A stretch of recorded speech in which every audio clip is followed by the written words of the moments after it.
భగవద్గీత 14వ రోజు. తతః శ్వేతైర్హ యైర్యుక్తే మహతి స్యందనే స్థితౌ మాధవః పాండవైశ్చవ దివ్యౌ శంఖౌ ప్రదద్మతుః. తతః శ్వేతైః హయైః యుక్తే మహతి స్యందనే స్థితౌ మాధవః పాండవః చ ఏవ దివ్యౌ శంఖౌ ప్రదద్మతుః.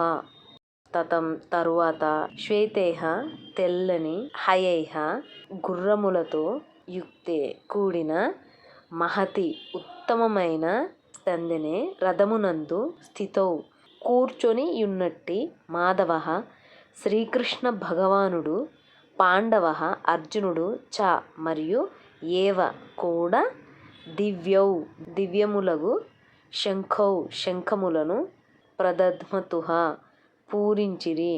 పిమ్మట శ్వేతాశ్వములను పూంచిన మహారథముపై ఆసీనులైయున్న తమ దివ్య శంఖములను పూరించిరి.